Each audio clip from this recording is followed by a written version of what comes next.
गजाननं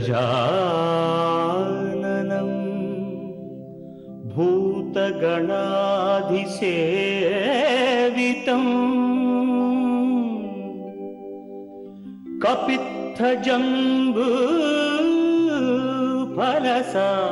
कपित्थजम्बूफलसारभक्षितम्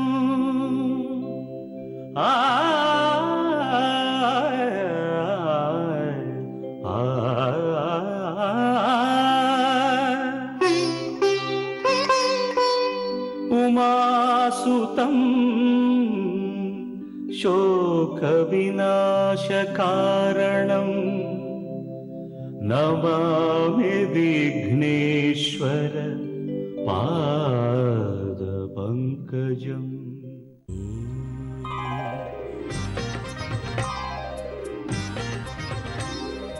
ओम श्रीनिवास ओम श्रीनिवास ओम श्रीनिवास ओम श्रीनिवास நாள்தோறும் உனை நான் பாட வேண்டும் நான் பாடவும் தன் அருளாசி வேண்டும் ஏழு ஸ்வரங்களுமே ராகம் இசைத்திடுமே ஏழு ஸ்வரங்களுமே ராகம் இசைத்திடுமே ஏழு மலை கரசே ஏழு மலை கரசே ஓம் ஸ்ரீனிவாசா ஓம் ஸ்ரீனிவாசா ஓம் ஸ்ரீனிவாசா ஓம் ஸ்ரீனிவாசா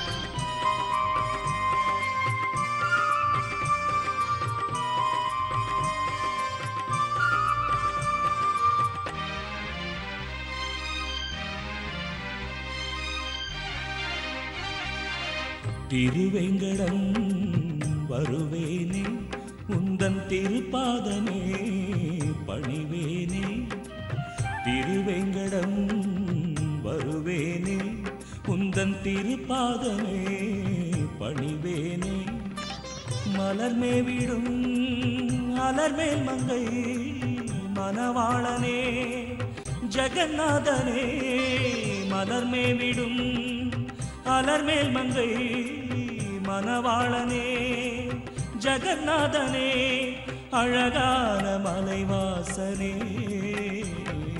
ஓம் ஸ்ரீனிவாச ஓம் ஸ்ரீனிவாச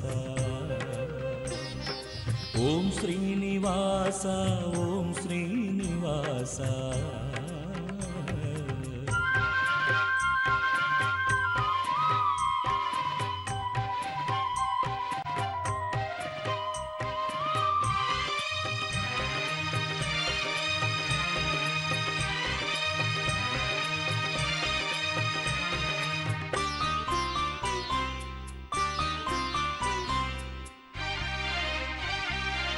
செந்தாமரை கண் கொண்டாய் என்றும் சிங்காரமாய் நீ நின்றாய் செந்தாமரை கண் கொண்டாய் என்றும் சிங்காரமாய் நீ நின்றாய் நினைத்தாலுமே துதித்தாலுமே எந்நாளுமே துணையாகுமே நினைத்தாலுமே துதித்தாலுமே எந்நாளுமே துணையாகுமே உன் பாத கமலங்கள்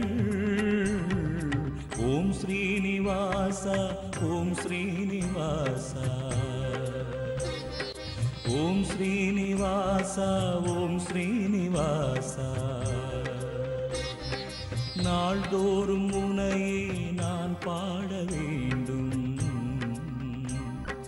நான் பாடவும் தன் அருளாசி வேண்டும் ஏழு ஸ்வரங்களுமே ராகம் இசைத்திடுமே ஏழு ஸ்வரங்களுமே ராகம் இசைத்திடுமே ஏழு மலை கரசே ஏழு மலை கரசே ஓம் ஸ்ரீனிவாச ஓம் ஸ்ரீனிவாச ஓம் ஸ்ரீனிவாசா ஓம் ஸ்ரீனிவாசா.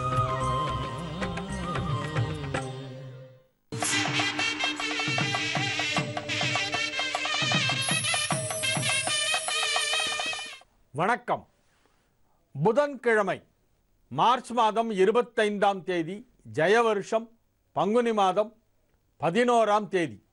இன்றைய நட்சத்திரம் ரோகிணி, திதி வளர்பிறை சஷ்டி, யோகம் அமிர்த சித்த யோகம், துலாம் ராசிக்கு சந்திராஷ்டம நாள். இன்று சஷ்டி விரதம். மாதம் வளர்பிறை சஷ்டிக்கு விரதம் இருப்பவர்கள் இன்றைய தினம் அந்த விரதத்தை கடைபிடிக்க வேண்டும். இன்று ஒரு சுப முகூர்த்த நாள். காலை 9:15 முதல் 10:30 வரை ரிஷப லக்னம் முகூர்த்த லக்னம். 9:15 to 10:30 முகூர்த்த நேரம் இன்றைய தினம். ராகு காலம் பகல் 12 மணி முதல் 1:30 மணி வரை. யமகண்டம் காலை 7:30 மணி முதல் 9 மணி வரை. குளிகை நேரம் காலை 10:30 முதல் பகல் 12 வரை. நல்ல நேரம் என்கிற சுப ஹோரைகள் காலை 6 முதல் 7 வரை, 9 முதல் 10 வரை, மாலை 4 மணி முதல் 5 மணி வரை, இரவு 7 மணி முதல் 9 மணி வரை. இன்றைய கிரக நிலவரம்: மேஷத்தில் செவ்வாய் சுக்கிரன், ரிஷபத்தில் சந்திரன், கடகத்தில் குரு, கன்னியில் ராகு, விருச்சிகத்தில் சனி, மீனத்தில் சூரியன் புதன் கேது.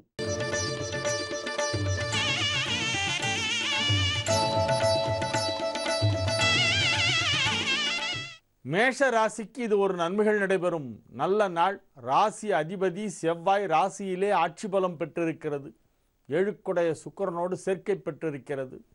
2ஆம் இடத்திலே சந்திரன் உச்சம், 4ஆம் இடத்திலே குரு உச்சம். அற்புதமான நன்மைகளெல்லாம் நடைபெறுகின்ற ஒரு நல்ல நேரம். தொழிலிலே இன்னும் நிரந்தரத்தன்மை ஏற்படாமல் இருப்பவர்களுக்கு இப்பொழுது அது ஏற்பட்டுவிடும். லைஃப் செட்டிலாகிற நேரம். சுய தொழில் செய்பவர்கள் அதிலே மிக சிறப்பாக நன்மை அடைவார்கள். மாணவ மாணவியரின் கல்வி முன்னேற்றம் வெகு சிறப்பாக இருக்கும். 3, 6 ஆகிய வீடுகளுக்கு அதிபதியான புதன் 12ஆம் இடத்திலே அமர்ந்து குருவால் பார்க்கப்படுகின்ற ஒரு கிரக நிலவரம் இருக்கிறது. ஆகவே மாணவ மாணவியரின் கல்வி முன்னேற்றம் மிகச் சிறப்பாக இருக்கும். வியாபாரத்தில் இருப்பவர்களுக்கு அதிக தனலாபம் கிடைக்கக்கூடிய ஒரு அற்புதமான ஒரு நல்ல நாள். தனஸ்தானத்திலே சுகஸ்தானாதிபதி உச்சம் பெற்று மிகச் சிறப்பான நிலையிலே கிரகங்களெல்லாம் அமைந்துள்ளன. ஆகவே இந்த நாள் உங்களுக்கு அதிக நன்மைகள் நடைபெறும் என்று சொல்லலாம். திருமண வயதிலே இருப்பவர்களுக்கு திருமண பேச்சுவார்த்தை வெற்றிகரமாக நடந்து முடிந்துவிடும். நன்மைகள் நடைபெறும் ஒரு நல்ல நாளாக இந்நாள் விளங்கும். ரிஷப ராசிக்கு இது ஒரு மிகச்சிறந்த நன்மைகள் நடைபெறும் நல்ல நாள். ராசியிலே சந்திரன் உச்சம் பெற்றிருக்கின்ற அற்புதமான ஒரு நல்ல நாளாக விளங்குகிறது. மிகச் சிறப்பான நிலையிலே ராசிக்கு 11ஆம் இடத்திலே சூரியன் புதன் கேது சேர்க்கை ஏற்பட்டு குரு பார்வை பெற்றுக் கொண்டிருக்கின்ற ஒரு அற்புதமான ஒரு தருணம் நடைபெற்று கொண்டிருக்கிறது. ராசி அதிபதி சுக்கிரன் 12ஆம் இடத்திலே செவ்வாயோடு இணைந்து நன்மையை செய்து கொண்டிருக்கிறது. நன்மைகள் அதிக அளவிலே நடைபெறுகின்ற ஒரு நல்ல நாள். குடும்ப வாழ்க்கை மகிழ்ச்சிகரமாக இருக்கும். குடும்பத்திலே உள்ள சிறு சிறு மனக்கசப்புகளெல்லாம் மறைந்து போகும். பிரிந்தவர்கள் மீண்டும் ஒன்றாக சேருவார்கள். திருமண வயதிலே இருப்பவர்களுக்கு திருமணம் நிச்சயிக்கப்படும். இல்வாழ்க்கை நல்வாழ்க்கையாக அமைகின்ற ஒரு நேரம் என்று இதை சொல்லலாம். நன்மைகள் அதிக அளவிலே நடைபெறுகின்ற ஒரு நல்ல நாள். மாணவ மாணவியரின் கல்வி முன்னேற்றம் மிகச் சிறப்பாக இருக்கும். பொருளாதார நிலையிலே நல்ல முன்னேற்றம் ஏற்படுகின்ற ஒரு நாள் என்று இந்த நாளை சொல்ல வேண்டும். தனஸ்தானாதிபதியாகிய புதன் லாபஸ்தானத்திலே சென்று குருவால் பார்க்கப்படுகிறது. லாபஸ்தானாதிபதியால் பார்க்கப்படுகிறது. ஆகவே பொருளாதார ரீதியாகவும் நல்ல முன்னேற்றம் ஏற்படும். மிதுன ராசிக்கு இது ஒரு நன்மைகள் நடைபெறும் நல்ல நாள். ராசிக்கு இருபுறமும் சுப கிரகங்கள் உச்சம் பெற்றிருக்கின்ற ஒரு அற்புதமான ஒரு கிரக அமைப்பு. மிதுன ராசிக்கு 2ஆம் இடமாகிய கடகத்திலே குரு உச்சம், 12ஆம் இடமாகிய ரிஷபத்திலே சந்திரன் உச்சம். மிகப்பெரிய ஒரு புகழ் கிடைக்கக்கூடிய அற்புதமான ஒரு யோகம் இது. புகழ் பெற்றவர்களின் ஜாதகங்கள் என்று நீங்கள் எடுத்து பார்த்தீர்களேயானால் அதிலே இந்த லக்னத்திற்கு இருபுறமும் 2 கிரகங்கள் உச்சமாக இருக்கும் ஒரு அமைப்பு நிறைய பேருக்கு இருக்கும். ஆகவே இப்பொழுது நீங்கள் எதை செய்தாலும் அது பாராட்டும்படி இருக்கும். பிறரால் அது ஒப்புக்கொள்ளும்படி இருக்கும். அங்கீகாரம் கிடைக்கும். உங்களுக்கு கிடைக்க வேண்டிய ஒரு நியாயமான புகழ் கிடைக்கக்கூடிய ஒரு நேரமாக இது விளங்குகிறது. முந்தைய காலங்களிலே உங்களது செயல்பாடுகள் வெளியே தெரியாதபடி, உங்களுக்கு புகழ் கிடைக்காதபடி சிலர் மறைத்திருந்தாலும் இப்பொழுது அது மறைக்க முடியாது. 1000 கை சேர்ந்தாலும் மாதவன் மறைவதில்லை. ஆணைகளிட்டே யார் தடுத்தாலும் அலைகடல் ஓய்வதில்லை. இப்பொழுது உங்களுக்கு புகழ் வந்தே தீரும். அதை யாரும் தடுத்து நிறுத்த முடியாது. வெற்றிகள் நிச்சயம். முயற்சி செய்தால் உங்களால் முடியாதது எதுவுமே இல்லை. அற்புதமான ஒரு நல்ல நாளாக இந்த நாள் விளங்குகிறது. ஆகவே நீங்கள் மகிழ்ச்சியாக இருப்பீர்கள். அனைத்து துறையில் பணிபுரிபவர்களுக்கும் தொழில் வளர்ச்சி சிறப்பாக இருக்கும். மாணவ மாணவியரின் கல்வி முன்னேற்றம் மிகச் சிறப்பாக இருக்கும். திருமண வயதிலே உள்ளவர்களுக்கு திருமணம் நிச்சயிக்கப்படும். பொருளாதார முன்னேற்றம் குறிப்பிட்டு சொல்லும்படி மிகச் சிறப்பாக இருக்கும். கடக ராசிக்கு இது ஒரு நன்மைகள் நடைபெறும் நல்ல நாள். ராசி அதிபதி சந்திரன் ராசிக்கு 11ஆம் இடத்திலே உச்சம் பெற்றிருக்கிறது. தன் சொந்த நட்சத்திரங்களில் ஒன்றான ரோகிணியிலே சந்திரன் சஞ்சரிக்கின்ற நாள். 27 நட்சத்திரங்களிலே சந்திரனுக்கு மிகவும் பிடித்த நட்சத்திரம் ரோகிணி. ரோகிணியில் வரும்பொழுதுதான் அது உச்சமடையும். ஆகவே ரோகிணி நட்சத்திரம் என்பது சந்திரனுக்கு மிகவும் விசேஷமான ஒரு நட்சத்திரம். இன்றைய தினம் ரோகிணி. உங்கள் ராசி அதிபதியே சந்திரன். அந்த சந்திரன் 11ஆம் இடத்திலே ரோகிணியில் உச்சம் பெற்றிருக்கின்ற ஒரு அற்புதமான ஒரு கிரக அமைப்பு கொண்ட நாள் என்பதால் உங்களுக்கு மிகப்பெரிய நன்மைகள் எல்லாம் நடைபெறும். தொழில் ஸ்தானம் மிகவும் சிறப்பாக இருக்கிறது, வலுவாக இருக்கிறது. தொழில் ஸ்தானாதிபதி செவ்வாய் ஆட்சி பலம் பெற்று லாபஸ்தானாதிபதி சுக்கிரனோடு ஒன்றாக இணைந்திருக்கின்ற காரணத்தினால் அனைத்து விதமான தொழிலில் உள்ளவர்களுக்கும் தொழில் வளர்ச்சி மிக சிறப்பாக இருக்கும். அதிலும் குறிப்பாக கலைத்துறை சார்ந்தவர்களுக்கு அதிக நன்மைகள் நடைபெறும் ஒரு நாளாக இந்நாள் விளங்கும். நீண்ட நாட்களாக உங்களுக்கு வராத பேமெண்ட் இன்னைக்கு வரும். நீங்கள் எப்போ நடித்ததுக்கெல்லாம் இப்போ பேமெண்ட் வரும். உங்களுக்கு பழைய பாக்கிகளெல்லாம் கலைத்துறையினருக்கு வசூலாகின்ற ஒரு நேரம் என்று சொல்லலாம். அசையா சொத்துக்களை வாங்குவது, விற்பனை செய்வது அல்லது வாடகைக்கு விடுவது போன்றதன் மூலமாகவும் ஒரு சிலருக்கு பண வரவு ஏற்படும். புதிதாக பூமி, மனை, நிலம் போன்றவற்றை வாங்குவதற்கும் வாய்ப்பிருக்கிறது. நன்மைகள் அதிக அளவிலே நடைபெறுகின்ற ஒரு நல்ல நாளாக கடகராசிக்கு இந்நாள் விளங்கும். சிம்ம ராசிக்கு இது ஒரு மிகச்சிறந்த நன்மைகள் நடைபெறும் நல்ல நாள். ராசிக்கு 10ஆம் இடத்திலே சந்திரன் உச்சம் பெற்றிருக்கிறது. 9ஆம் இடத்திலே பாக்யஸ்தானாதிபதி செவ்வாய் ஆட்சி பலம் பெற்று தொழில் ஸ்தானாதிபதி சுக்கிரனோடு இணைந்திருக்கிறது. ராசி அதிபதி சூரியனுக்கு குரு பார்வை கிடைத்து கொண்டிருக்கிறது. ஆகவே நன்மைகள் அதிக அளவிலே நடைபெறுகின்ற ஒரு நல்ல நாளாக இந்நாள் விளங்கும். மிகச்சிறப்பான வெற்றிகள் உங்களது தொழிலிலே உங்களுக்கு கிடைக்கும். நீங்கள் எந்த தொழிலில் உள்ளவர்களாக இருந்தாலும் தொழிலை வெகு சிறப்பாக செய்து அதிலே மகத்தான ஒரு வெற்றியை காண்பீர்கள். சுய தொழிலாக இருந்தாலும் அல்லது உத்தியோகமாக இருந்தாலும் அதிலே உயர்வு ஏற்படுகின்ற ஒரு நாளாக இந்நாள் விளங்கும். நன்மைகள் அதிக அளவில் நடைபெறும் ஒரு நல்ல நாள். குடும்பத்தில் மகிழ்ச்சியான சூழ்நிலை நிலவும். ஆரோக்கியத்திலே இருந்த சிறு சிறு குறைபாடுகளெல்லாம் மறைந்து திடகாத்திரமான ஒரு தேக ஆரோக்கியத்தோடு நீங்கள் சுறுசுறுப்பாக இயங்குகின்ற ஒரு நாளாக இந்நாள் விளங்கும். மனம் தெளிவாக செயல்படும். எந்த ஒரு செயலையும் பதட்டமே இல்லாமல் அமைதியாக அமர்ந்து கொண்டு திட்டமிட்டு செய்வீர்கள், வெற்றிகரமாக செய்வீர்கள். இது ஒரு நல்ல நாள். கன்னி ராசிக்கு இது ஒரு மிகச்சிறந்த நன்மைகள் நடைபெறும் நல்ல நாளாக விளங்குகிறது. லாபஸ்தானாதிபதி சந்திரன் 9ஆம் இடத்திலே உச்சம் பெற்றிருக்கிறது. 4-7க்கு அதிபதியான குரு லாபஸ்தானமாகிய 11ஆம் இடத்திலே உச்சம் பெற்றிருக்கிறது. ராசி அதிபதி புதன் ராசிக்கு 7ஆம் இடத்திலே அமர்ந்து குருவால் பார்க்கப்படுகிறது. ராசியை பார்த்து கொண்டிருக்கிறது. ஆகவே மிகச் சிறப்பான நிலையிலே கிரகங்கள் எல்லாம் அமைந்திருக்கின்றன. நீங்கள் மிகப்பெரிய செயல்களை எல்லாம் மிக சுலபமாக செய்வீர்கள். பிறருக்கு கடினமான விஷயங்களெல்லாம் உங்களுக்கு சுலபமாக இருக்கும். முயற்சிகள் அனைத்தும் வெற்றி பெறும். தொழில் வளர்ச்சி மிக மிக சிறப்பாக இருக்கும். விளையாட்டுத் துறையிலே உள்ளவர்களுக்கு பரிசுகள், பட்டயங்கள், கேடயங்கள், கோப்பைகளெல்லாம் கிடைக்கும். மாணவ மாணவியரின் கல்வி முன்னேற்றம் மிகச்சிறப்பாக இருக்கும்.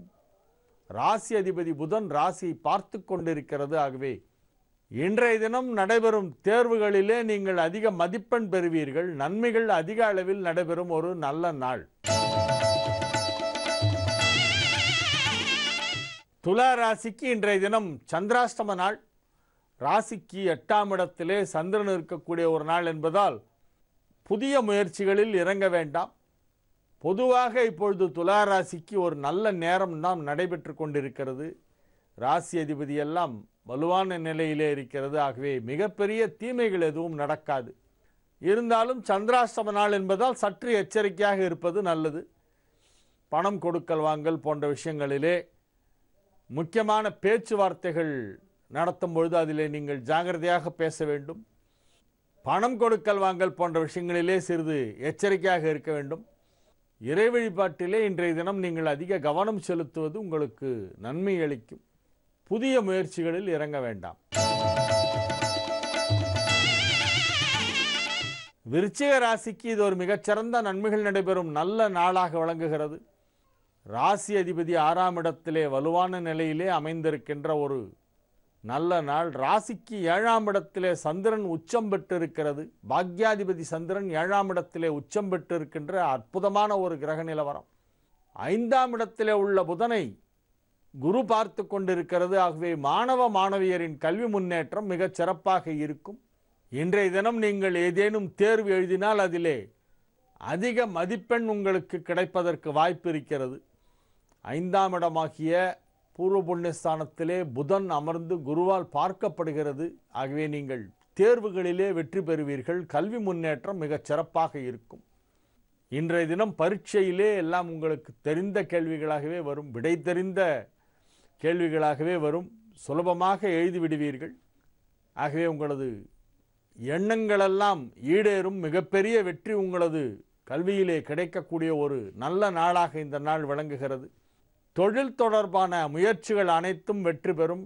தொழிலை மாற்றி அமைத்துக் கொள்வதற்கு அல்லது அதிலே பதவி உயர்வு பெறுவதற்கு முயன்று கொண்டிருப்பவர்களுக்கு இப்பொழுது அது கிடைக்கும்.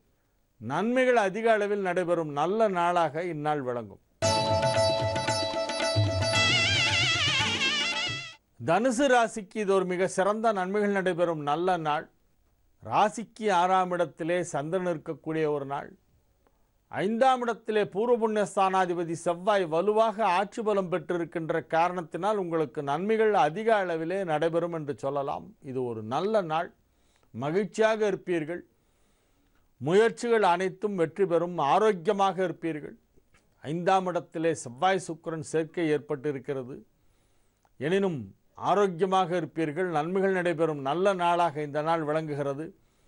திட்டமிட்டபடி அனைத்து பணிகளையும் வெகு விரைவாக சிறப்பாக செய்து முடிக்கின்ற ஒரு நாளாக இந்நாள் விளங்கும்.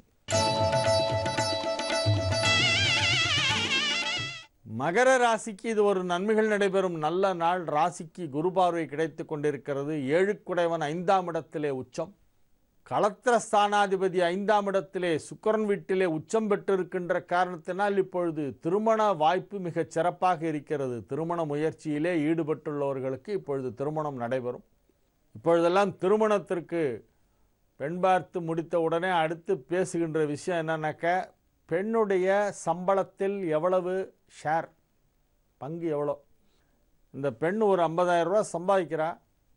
அதில் 50% பிறந்த வீட்டுக்கு, 50% புகுந்த வீட்டுக்கு அப்படி ஷேர் பண்ணிக்கலாமா, இல்லை சம்பாதிக்கிறது முழுக்க பிறந்த வீட்டுக்கா, இல்லை சம்பாதிக்கிறது முழுக்க புகுந்த வீட்டிற்கா, இல்லை 2 பேருக்கும் கொடுக்காம அந்த பொண்ணு தான் அக்கௌண்ட்டில் தானே போட்டுட்டு வச்சுக்கணுமா, பாஸ்புக் கொண்டு நம்ம காமிக்கணுமா. இப்படி ஒரு புதுசாக இது ஒரு கான்செப்ட் வந்திருக்கு. இப்போது என்ன ரேஷியோவில் அந்த கேர்ளுடைய இந்த பிரைடுடைய இன்கம்மை ஷேர் பண்ணிக்கிறது, யார் யார் ஷேர் பண்ணிக்கிறது அப்படிங்கிறது. இன்னும் அதுக்கு அக்ரிமெண்ட் சைன் பண்ணுற லெவல்லாம் வந்துடும் இன்னும் கொஞ்சம் நாளில். இப்போ பேச்சுவார்த்தையிலே அதெல்லாம் வந்துடுது. முன்னெல்லாம் எத்தனை சவரன் போடுவீங்கன்னு கேட்பாங்க. இப்போ அதெல்லாம் கிடையாது. இந்த பெண்ணுடைய சம்பளத்தில் எங்களுக்கு எவ்வளோ கொடுப்பேன், ஓப்பனாக பேசுகிறாங்க. நல்லதுன்ற, ஏன்னா நிறைய பிரிவு இதால் தான் வருது. முதல்ல பேசுகிறது நல்லது. முதல்ல பேசிட்டு அவங்களுக்குள்ள ஒரு கிளாரிட்டி கிடச்சிரும். இந்த சேலரியில் இவ்வளோ தான் கிடைக்கும் அப்படின்ட்டு. கஷ்டப்பட்டு படிக்க வச்சவங்களுக்கும் எதாவது கொடுத்தா மாதிரி ஆச்சு. வேலை பார்க்குற பொண்ணு வேணும்னு கேட்டு கல்யாணம் பண்ணிட்டாங்களே, அவங்களுக்கும் ஏதோ ஒரு வருமானம் வந்தால் மாதிரி ஆச்சு. இந்த பொண்ணு ஓடி ஓடி உழைச்சிட்ருக்கும். ஐயோ பாவம். இப்பொழுது அந்த நிலைமை வந்து விட்டது. அதுபோல் இருந்தால் வெளிப்படையாக பேசிவிடுங்கள், அதில் தவறு கிடையாது. யாருக்கு எவ்வளோ ஷேர்னு பேசுகிறதுல தவறில்லை. ஆனால் இப்பொழுது திருமண நேரம் நெருங்கி விட்டது. மகர ராசிக்கெல்லாம் இப்பொழுது திருமணம் நிச்சயமாகிவிடும். கும்பராசிக்கு இது ஒரு நல்ல நாள். நன்மைகள் அதிக அளவிலே நடைபெறுகின்ற ஒரு நல்ல நாள். ஆரோக்கியத்தில் சற்று அதிக கவனம் தேவைப்படுகின்ற ஒரு நாளாகவும் இந்த நாள் விளங்குகிறது. உங்களது தொழில் மிகச் சிறப்பாக இருக்கும். பொருளாதார நிலையிலே நல்ல முன்னேற்றம் ஏற்படும். பெயர் புகழ் செல்வாக்கு அற்புதமாக இருக்கும். ஆனால் ஆரோக்கியத்தில் சற்று கவனமாக இருக்க வேண்டும். குறிப்பாக ஆறுக்குடையவன் 4ஆம் இடத்திலே உச்சம் பெற்றிருக்கின்ற காரணத்தினாலும் 4குடையவன் சுகஸ்தானாதிபதி தன் வீட்டிற்கு பின் வீட்டிலே வந்து செவ்வாயோடு இணைந்திருக்கின்ற காரணத்தினாலும் ஒரு சில சிறு சிறு உபாதைகள் ஏற்பட்டு மறைவதற்கு வாய்ப்பிருக்கிறது. ஆகவே டஸ்ட் அலர்ஜி, அந்த அலர்ஜி இந்த அலர்ஜின்னு ஏதாவது அலர்ஜி வரும். அதனால் கொஞ்சம் ஜாகிரதையாக இருங்க. வெளியிலெல்லாம் அலையும் போதெல்லாம் கொஞ்சம் கேர்ஃபுல்லாக இருக்கணும். ஆரோக்கியத்திலே அதிக அக்கறை செலுத்த வேண்டிய ஒரு நாள். ஆனால் தொழில் மிகச் சிறப்பாக இருக்கும். மாணவ மாணவியரின் கல்வி முன்னேற்றம் அற்புதமாக இருக்கும். 2ஆம் இடமாகிய வாக்குஸ்தானத்திலே புதன் அமர்ந்து கொண்டு குருவால் பார்க்கப்படுகிறது. ஆகவே கல்வி முன்னேற்றம் மிகச் சிறப்பாக இருக்கும். மீன ராசிக்கு இது ஒரு நன்மைகள் நடைபெறும் நல்ல நாள். 5குடைய சந்திரன் 3ஆம் இடத்திலே உச்சம். ராசி அதிபதி 5ஆம் இடத்திலே உச்சம். நன்மை செய்யும் கிரகங்கள் பெரும்பாலும் நல்ல நிலையிலே இருக்கின்றன என்பது ஒரு மகிழ்ச்சியான விஷயம். அதிலும் 2 திரிகோணாதிபதிகள் உச்சம் பெற்று இருக்கின்றன. ராசிக்கும் 10க்கும் அதிபதியான குரு பகவான் 5ஆம் இடத்திலே உச்சம் பெற்று இருக்கும் பொழுது 5ஆம் வீட்டிற்கு அதிபதியான சந்திரன் 3ஆம் இடத்திலே உச்சம் பெற்று இருக்கிறது. ஆகவே மிகப்பெரிய நன்மைகள் எல்லாம் நடைபெறுகின்ற ஒரு நல்ல நாளாக இந்த நாள் விளங்கும். மிகப்பெரிய நன்மைகள் நடைபெறும். மகிழ்ச்சியாக இருப்பீர்கள். வெற்றி பெறுவீர்கள். உங்களது முயற்சிகள் அனைத்தும் வெற்றி பெறும். நீங்கள் பேசினால் மற்றவர்கள் அதை கேட்பார்கள். உங்களுடைய பேச்சுக்கு ஒரு மதிப்பு மரியாதை இருக்கும். நாவன்மை அதிகரிக்கும். பேச்சாற்றல் மிகுதியாகும். செல்வாக்கு அதிகரிக்கும். சொல்லும் விதத்திலே நீங்கள் சொல்லி அனைவரையும் கேட்க வைத்து விடுவீர்கள். நீங்கள் எதை சொன்னாலும் ஆமாம் என்று பிறர் சொல்வார்கள். அந்த அளவிற்கு உங்களுக்கு ஒரு பெரிய ஒரு பேச்சு ஆற்றல் அதிகரிக்கின்ற ஒரு அற்புதமான ஒரு நாளாக இந்த நாள் விளங்குகிறது. நன்மைகள் அதிக அளவில் நடைபெறுகின்ற ஒரு நல்ல நாள், மகிழ்ச்சியான நாள். மீனராசி மாணவ மாணவியர் எல்லாம் இன்றைய தினம் எழுதுகின்ற தேர்விலே மிகச்சிறப்பாக வெற்றி காண்பார்கள். பொதுத் தேர்வு நடைபெற்று கொண்டிருக்கிறது. இப்பொழுது 10ஆம் வகுப்பிற்கான பொதுத் தேர்வு நடைபெற்று கொண்டிருக்கிறது. லட்சோப லட்சம் மாணவ மாணவியரெல்லாம் தேர்வு எழுதி கொண்டிருக்கிறார்கள். இன்றைக்கும் தேர்வு இருக்கிறது. அவர்கள் அனைவரும் நன்றாக தேர்வு எழுத வேண்டும். கேடில் விழிச்செல்வம் கல்வி ஒருவருக்கு மாடல்ல மற்ற எவை என்பது போல கல்வி செல்வத்தை அனைவரும் நிறைய பெற வேண்டும் என்று எல்லாம் வல்ல அன்னை கலைவாணியை பிரார்த்தனை செய்து கொண்டு இன்றைய நிகழ்ச்சியை நிறைவு செய்கிறேன். மீண்டும் நாளைய நிகழ்ச்சியிலே உங்களை சந்திக்கும் வரை உங்களிடமிருந்து விடைபெற்றுக் கொள்வது உங்கள் வழிகாட்டி ஜோதிடர் ஹரிகேசநல்லூர் வெங்கட்ராமன், நங்கநல்லூர். வணக்கம்.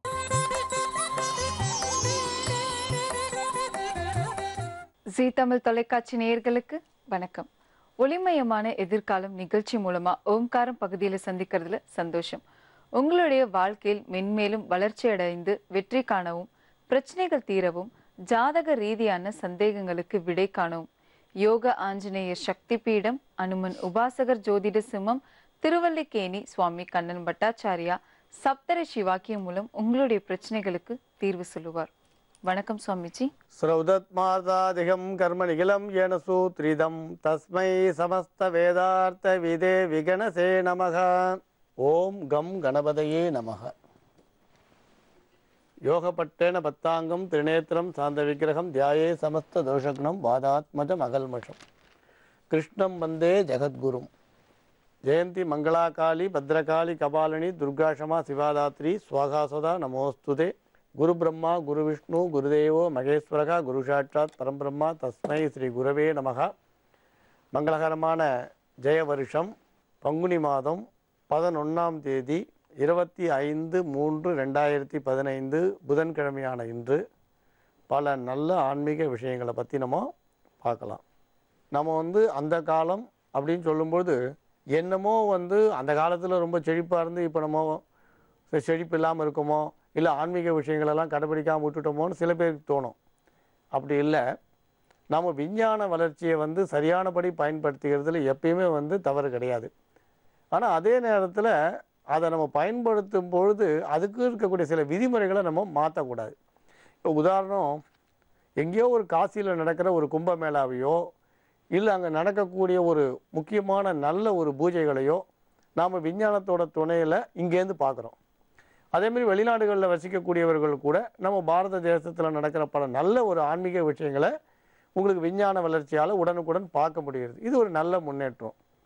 ஆனால் அதே நேரத்தில் பார்த்திங்கன்னா அந்த காலத்தில் தோட்டம் வச்சு வீட்டில் வந்து பூச்செடிகள்லாம் வச்சு அந்த பூ அப்படியே பறித்து சுவாமியை பூஜிக்கிற பழக்கங்கள்லாம் இருந்தது. இன்றைக்கி நம்ம என்ன பண்ணுறோன்னா காசு கொடுத்து தான் அந்த பூவை நம்ம வாங்குகிற நிலை.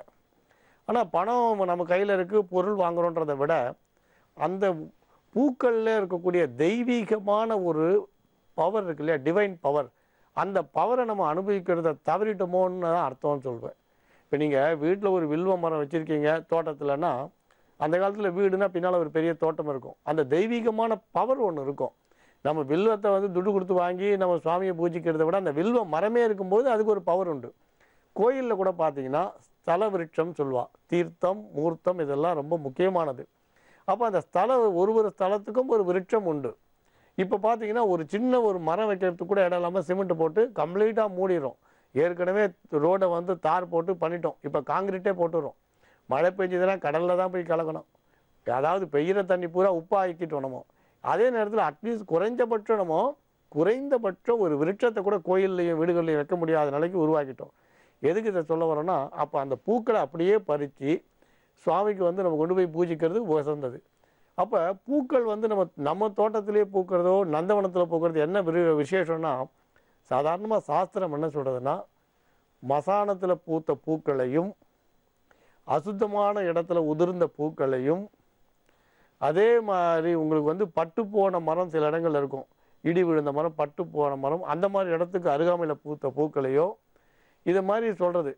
அந்த பூக்களை வந்து நம்ம பறித்து சுவாமியை பூஜிக்கக்கூடாது. அதனால் நந்தவனத்தில் இருந்தாலும் நம்ம வீட்டு தோட்டங்கள் அந்த பூச்செடிகள் இருந்தாலும் விசேஷம். அதனால் இப்போ நம்ம என்ன பண்ணலாம் அப்படின்னா, பொதுவாக வந்து அடுக்குமாடி குடியிருப்பாக இருந்தால் கூட மொட்டை மாடின்னு ஒன்று இருக்குது இல்லையா, 10 பேர் 15 பேர் சேர்ந்து கட்டின வீடுகளாக இருந்தாலும் மொட்டை மாடி, அந்த மாதிரி இடங்களில் பூச்செடிகளை வச்சு பொதுவான வழிபாடுகளுக்கு அந்த பூக்களை வந்து நம்ம பயன்படுத்திக்கலாம். இல்லை பக்கத்தில் இருக்க ஆலயங்களுக்கு நம்ம கொண்டு போய் கொடுக்கலாம்.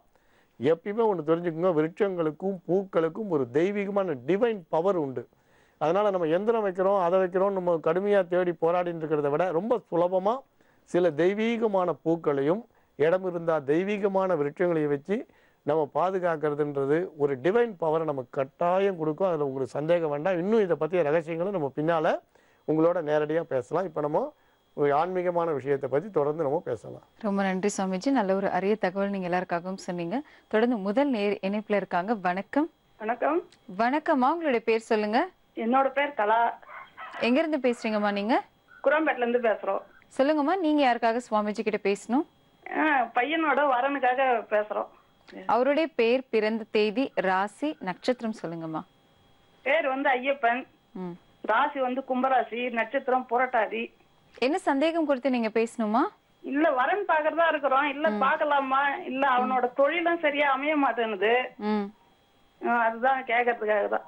சரிங்கம்மா, கவலைப்படாதீங்க. இதற்கான தீர்வு என்ன இருக்கு அப்படிங்கறத சப்தரிஷி வாக்கியம் மூலம் என்னுடைய சுவாமிஜி கிட்ட கேட்டு தெரிஞ்சுக்கலாம். சரிங்களா? பையன் என்ன உத்தியோகம் பண்றாருமா? பையன் எலக்ட்ரிஷியன் வேலை பண்றான். சரி, அப்ப உத்தியோகம் நல்லா இருக்கணும். திருமணத்தை பார்க்கலாமான்ற ஒரு சந்தேகம் இருக்கா? ஆமாங்க. ஆனா பார்க்கலாமான்ற சந்தேகம் விட வயதாயிண்டே போறது இல்லையா, அதை பார்க்கலையா நீங்க? எந்த ஒரு விஷயத்தையும் அந்தந்த காலங்களில் செய்யும் பொழுதுதான் சிறப்பாக இருக்கும். அந்த காலம் தவறிட்டோன்னு வச்சுக்கோங்க, நம்ம வேகம் மட்டும் இருந்தால் அது விவேகம் இல்லாமல் போயிடும். அது மாதிரி தான் வேகத்தை நம்பி தான் நம்ம தென்னை மரம்லாம் 30 அடி உயரம்லாம் இப்போ 10 அடி ஆகி போய் 5 அடி ஆகி போய் தரையோடு ஆகி போச்சு. இன்னும் கொஞ்ச நாள் ஆனால் கொடியிலேயே தேங்காய் காய்க்க ஆரம்பிச்சிடும். ஆனால் அது நமக்கு லாபம்னு நினைக்கிறோம், பொருளாதார லாபமாக இருக்கலாமே தவிர நமக்கு இயற்கையாக நமக்கு கிடைக்க வேண்டிய அனுகூலங்களை நம்ம மறந்துடுறோம். அது மாதிரி குழந்தைகளுக்கு திருமணம் அப்படின்றது அந்தந்த காலங்களில் பண்ண வேண்டிய ஒரு நல்ல விஷயம். அதனால் அதை நம்ம தள்ளலாமான்ற பேச்சுக்கு இடமே கொடுக்காதீங்க. ஒன்று, இப்போ இந்த திருமணம் நடக்கிறதுக்கும் தொழில் சிறப்பாக இருக்கிறதுக்கும் ஒரு நல்ல ஒரு பரிகாரம் சப்தரிஷி வாக்கியப்படி சொல்கிறோம். இவருக்கு கேது பகவான் அனுகூலம் இல்லாமல் வந்திருக்கார். அதே மாதிரி ஜீவனஸ்தானத்தை வந்து பாபகிரகங்களால் பார்க்கப்பட்டிருக்கு. இந்த ரெண்டும் வந்து ஒரு பலகீனமான அம்சமாக சப்தரிஷி வாக்கியப்படி வந்திருக்கு. அதுக்கு உங்களுக்கு உங்கள் பையனே பண்ணால் ரொம்ப விசேஷம். அப்படி இல்லைன்னா நீங்களே வந்து போய் இந்த இப்போ சொல்ல போகிற பரிகாரத்தை பண்ணுங்கள். அதாவது ஒரு பூரட்டாதி நட்சத்திரத்துக்கும் அல்லது புனர்பூசம் அன்னைக்கோ அல்லது விசாக நட்சத்திரம் அன்னைக்கோ செய்யுங்க. உங்களுக்கு இந்த பக்கத்தில் திருநீர்மலை அப்படின்னு ஒரு க்ஷேத்திரம் இருக்குது. அந்த குளத்தங்கரையில் ஒரு விநாயகரோட கோயில் இருக்குது. இது வந்து ரொம்ப புராதனமான பழைய ஒரு கோயில், சின்ன கோயிலாக தான் இருக்கும். ஆனால் இது புராதனமான கோயில். இந்த பிள்ளையாருக்கு என்ன பேர் அப்படின்னு கேட்டிங்கன்னா, இந்த விநாயகருக்கு தூமகேது விநாயகர் அப்படின்னு பேர். தூமகேது விநாயகர் அப்படின்னு பேர். இன்னொரு விசேஷம், அந்த பிள்ளையாருக்கு வந்து கல்யாண உற்சவம் ஒரு காலத்தில் நிறைய நடந்திருக்கு. இப்போ நடக்கிறதோ இல்லையோ, ரொம்ப நாளைக்கு முன்னே கல்யாண உற்சவம்னு சித்தி புத்தி விநாயகர் சமேத உங்களுக்கு அங்கே விநாயகருக்கு கல்யாண உற்சவம், அதான் சித்தி புத்தி அப்படின்னு அவளுக்கு 2 பத்தினி சொல்லப்பட்டு கல்யாணம் நடந்திருக்கு ஒரு காலத்தில். தூமகேது விநாயகர்னு அவருக்கு திருநாமம் பேர். அவரை நீங்கள் வந்து அருகம்புல் சாத்தியோ அல்லது உங்களால் யதாசக்தி என்ன முடியுமோ அர்ச்சனை வந்து உங்கள் பையனோட பேரில் தொடர்ந்து பண்ணுங்க. அந்த பிள்ளையாருக்கு விடாமல் தொடர்ந்து பண்ணுங்க. அதே மாதிரி நீங்கள் இந்த பூஜை பண்ணிட்டே வரும்பொழுது தீபாவளி அன்னைக்கு அமாவாசை வருது பாருங்கள், அன்றைக்கி தீபாவளி அன்னைக்கு சாயந்தரம், உங்களுக்கு தீபாவளி முடிஞ்ச அமாவாசை அன்னைக்கு சாயந்தரம் அந்த கோயிலுக்கு தீபதானம் அப்படின்றத பண்ணுங்க. தீபதானம்ன்றது ஒரு குத்து விளக்க நெய் அல்லது நல்லெண்ணெய் விட்டு ஏற்றி அதில் வந்து சங்கல்பம் பண்ணி என் குடும்பத்தில் இருக்கக்கூடிய தெரிந்து தெரியாத அறிந்து அறியாத செய்த பாவங்கள்லாம் போய் எங்கள் குடும்பம் வந்து பிரகாசிக்கட்டும் அப்படின்னு சொல்லி அங்கே சங்கல்பம் பண்ணி அங்கே கோயிலுக்கே நீங்கள் தீபதானம், அது ஒரு அடி குத்து விளக்காக கூட இருக்கலாம், ஒரு விளக்க குத்து விளக்க நீங்கள் 5 முகம் ஏற்றி தானம் பண்ணுங்கள். மாலை வேலையில் பண்ணுங்கள்.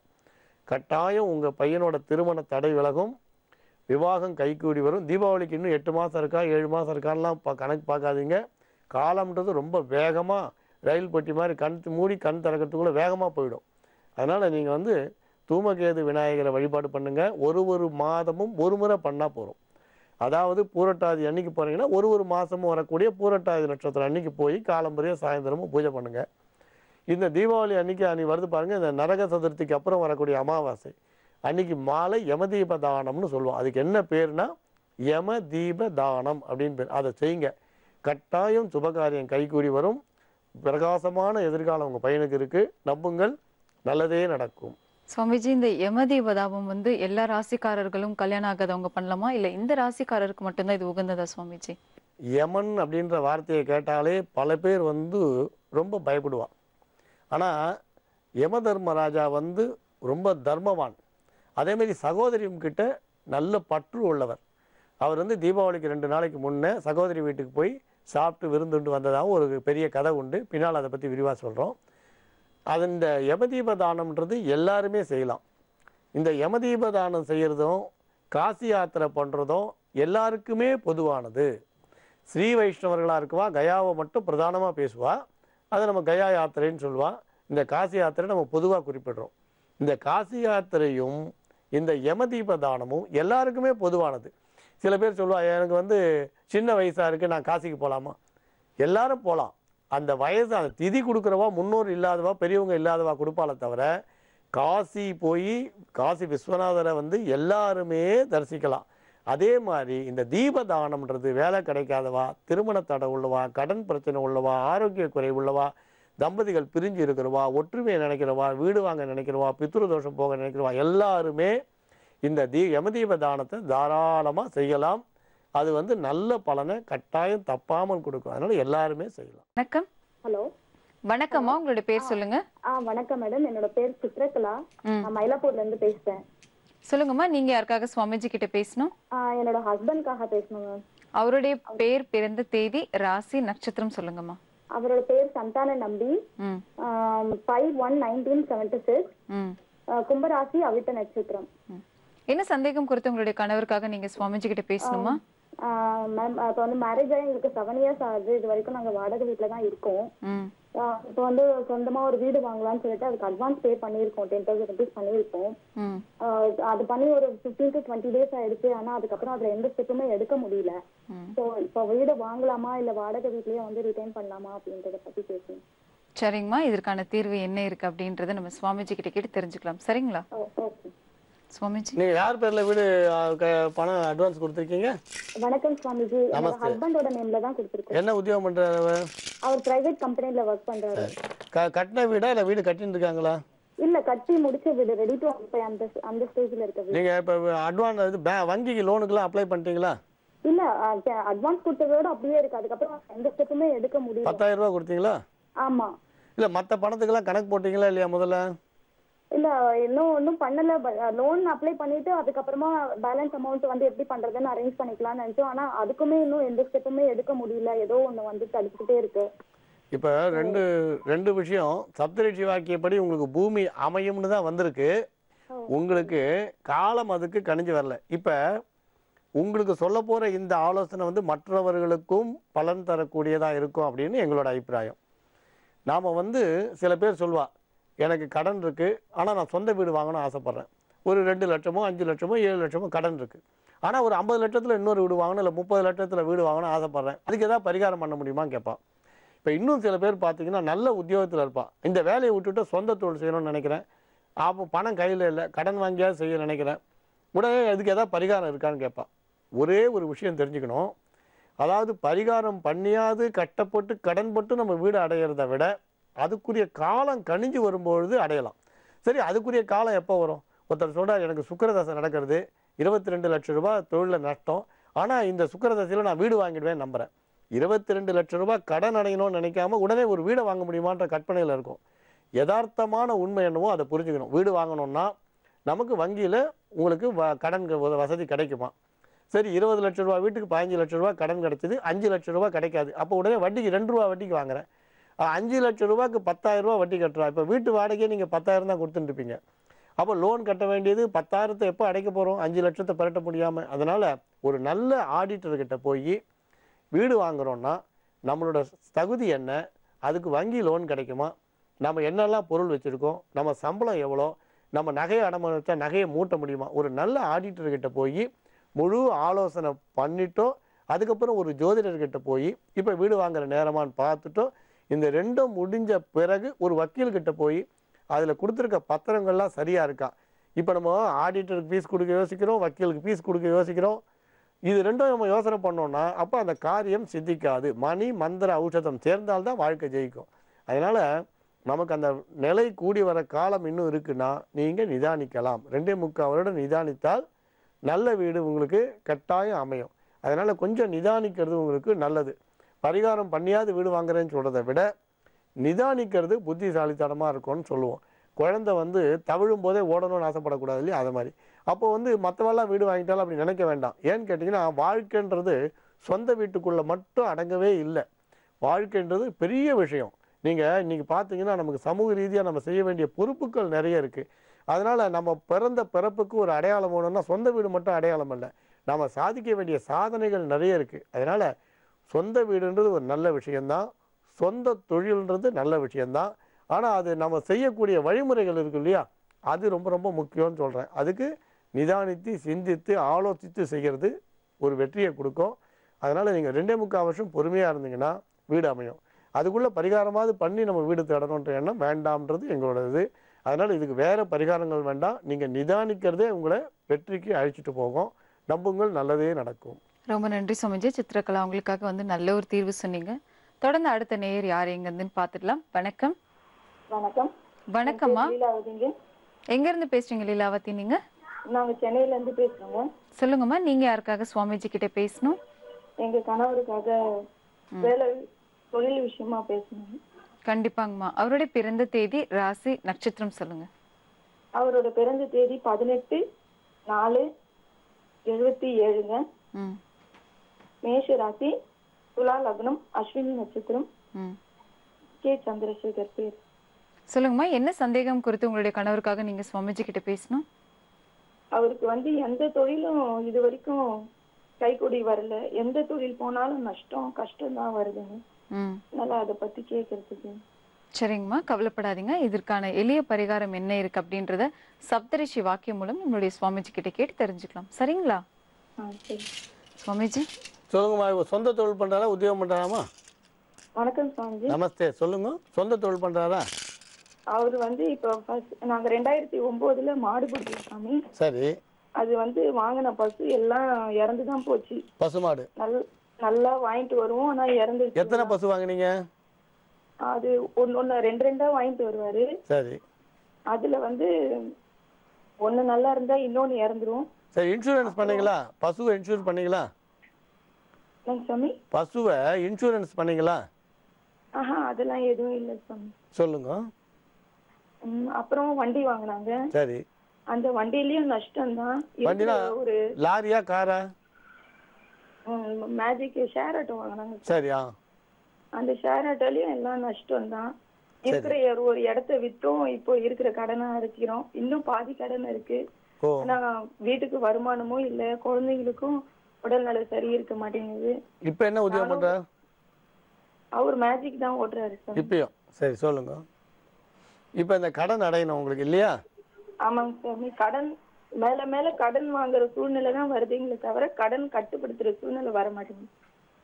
சரி, இப்போ உங்கள் பிரச்சனைக்கு வந்து தீர்வு வந்து உங்ககிட்டயே தான் இருக்குது. நீங்கள் கவலைப்பட வேண்டாம். எப்பயுமே ஒரு விஷயம் சொல்லுவோம், நமக்கு தீர்வு நம்ம கையிலேயே இருக்குது. ஆனால் நம்ம அதை தேட தெரியாதனால நம்ம அலைஞ்சிட்ருக்கோம். அதாவது பொருளை வச்ச இடத்த மறந்துட்டு தேடிக்கிட்டே இருக்க மாதிரி. அதனால் எப்பயுமே தீர்வுகள் வந்து நமக்குள்ளேயே தான் இருக்குது அப்படின்னு சொல்லுவோம். தீர்வுகள் வந்து வெளியில் இல்லை. இப்போ நீங்கள் வந்து என்ன பண்ணுறீங்க, ஞாயிற்றுக்கிழமை நீங்கள் வந்து நீங்களும் உங்கள் கணவரும் முடிஞ்சால் 2 பேருமே தவறாமல் பக்கத்தில் இருக்கக்கூடிய பெண் தெய்வ ஆலயத்துக்கு போயிட்டு வாங்க. பக்கத்தில் எந்த அம்மன் கோயில் இருக்கோ அல்லது சிவன் கோயிலில் இருக்க அம்மனையோ நீங்கள் ஒரு ஞாயிற்றுக்கிழமையும் காலை வேளை தவறாமல் நீங்கள் தரிசனம் பண்ணிடுவாங்க. 1. 2வது விஷயம், இந்த ஆடி மாதம் வெள்ளிக்கிழமை அன்னைக்கு ஏதாவது ஒரு இஷ்டப்பட்ட பெண் தெய்வத்தை ஆலயத்துக்கு போய் அந்த ஆலயத்துக்கு ஒரு கிலோ குங்குமம் வாங்கி கொடுங்க. அந்த கோயிலில் உங்களுக்கு அந்த குங்குமத்தை வச்சுட்டோ பூஜையை முடித்து அங்கே வரக்கூடிய பெண்களுக்கெல்லாம் அந்த குங்குமத்தை கொடுக்க சொல்லுங்கள். அதுக்கப்புறம் 108 திருமங்கல்ய சரடு மஞ்சள் கலரில் இருக்கும், தெரியும் உங்களுக்கு. சரடுன்றது தெரியும், ரெடிமேடாகவே மஞ்சள் பூசியை விற்பா. அந்த திருமங்கல்ய சரடு, அந்த தாலி சரடு 108 வாங்கி வெள்ளிக்கிழமை அதே வெள்ளிக்கிழமை குங்குமத்தோடு அம்மனுக்கு கொடுத்து வரக்கூடிய பெண்களுக்கு வச்சு கொடுக்க சொல்லுங்க. இதை மாத்திரம் நீங்கள் செய்யுங்க. இதுக்கப்புறம் ஒரு வருஷமும் புரட்டாசி மாதம் விஜயதசமி அன்னைக்கு உங்களுக்கு பெண் தெய்வம் குறிப்பாக அம்பாளை தரிசனம் பண்ணுங்கள். முடிஞ்சால் காஞ்சிபுரம் போய் காமாட்சி அம்மனை தரிசனம் பண்ணுங்கள். ஒரு மாதம் புரட்டாசி மாதம் நவராத்திரியில் வர விஜயதசமி அன்னைக்கு கட்டாயம் போய் காமாட்சி அம்மனை தரிசனம் பண்ணுங்கள். இப்போ நீங்கள் சொன்ன அத்தனை பிரச்சனைகளும் படிப்படியாக விலகும். நீங்கள் ஒரு கேள்வி கேட்டோம், பசு வாங்கினேன்னு சொன்னீங்க. ஒரு 15,000 15,000 30,000க்கு வாங்கியிருப்பீங்க. ஒரு 300 ரூபாய்க்கு நீங்கள் இன்சூரன்ஸ் பண்ணியிருந்தீங்கன்னா ஒரு 20,000 ரூபா உங்களுக்கு திரும்ப கிடச்சிருக்கும். அதுக்கு நீங்கள் பக்கத்தில் இருக்க யாராவது ஒரு நல்ல ஆலோசகரை நீங்கள் கேட்டிருக்கலாம். ஏன்னா அரசு இதுக்காக தான் வந்து எல்லாத்துக்கும் நீங்கள் காப்பீடு பண்ணுன்னு சொல்கிறான். நீங்கள் விபத்து காப்பீடு பண்ணுன்றா, அதேமாதிரி வண்டி வாங்கினீங்கன்னா இன்சூரன்ஸ் பண்ணுன்னு சொல்கிறா. இதெல்லாம் சொல்கிறதே என்னென்னா பாதுகாப்புக்காக தான். நாம் அதை மறந்துடுறோம். அதனால் கட்டாயம் நீங்கள் வந்து ஒரு முதலீடு பண்ணும்பொழுது அந்த முதலீடுக்கு குறைந்தபட்ச பாதுகாப்பு என்ன உண்டோ அதை செய்ய வேண்டியது அவசியம். நீங்கள் இப்போ சொன்ன பரிகாரம் மட்டும் பண்ணுங்கள், வேறு எதுவும் உங்களுக்கு அவசியம் இல்லை. ஞாயிற்றுக்கிழமை நீங்கள் கட்டாயம் கணவன் மனைவி தம்பதியாக போயிட்டு வாங்க. அப்படி முடியலன்னா நீங்கள் மாத்திரம் போயிட்டு வாங்க. விஜயதசமி அன்னைக்கு பெண் தெய்வ வழிபாடு நீங்கள் கட்டாயம் காமாட்சி அம்மன் வழிபாடை விடாமல் செய்யுங்க. இவ்வளோ நாள் அனுபவித்த அத்தனை தொல்லைகளும் மெல்ல மெல்ல விலகி போகும். நல்ல மனிதர்களோட உதவி கிடைக்கும். நீங்கள் எதிர்பார்த்த அரசு உதவி கிடைக்கலாம், இல்லை வங்கி கடன் கிடைக்கலாம். எப்பயுமே உழைப்பு மட்டும் வீண் போகாது. எப்பயுமே மெய் வருத்த கூலி தரும்.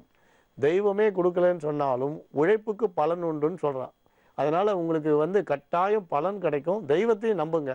நீங்கள் உழைக்கிறீங்க, தெய்வத்தையும் நம்புறீங்க, உங்களுக்கு கட்டாயம் 2 விதத்துலேயும் பலன் உண்டு. அதனால் உங்களோட பிரச்சனை விரைவில் தீரும். எதிர்பாராத உதவி கிடைக்கும். கட்டாயம் உங்களுக்கு பெரிய முன்னேற்றம் உண்டு, சிறப்பான வாழ்க்கை உண்டு. அதனால் உங்களுக்கு நீங்கள் கவலைப்பட வேண்டிய அவசியம் கொஞ்சம் கூட இல்லை. உங்கள் கடன் கட்டாயம் முழுக்க அடையும். நீங்கள் நினைத்த காரியத்தை சாதிக்க முடியும். நம்புங்கள், நல்லதே நடக்கும். ரொம்ப நன்றி சுவாமிஜி. எல்லாருக்காகவும் வந்து எளிய பரிகாரம் சொன்னீங்க. இதனால கண்டிப்பாக பார்த்துட்டு இருக்கவங்க எல்லாருமே வந்து பயனடைஞ்சிருப்பாங்க. ரொம்ப நன்றி சுவாமிஜி. மங்களானி பவந்து.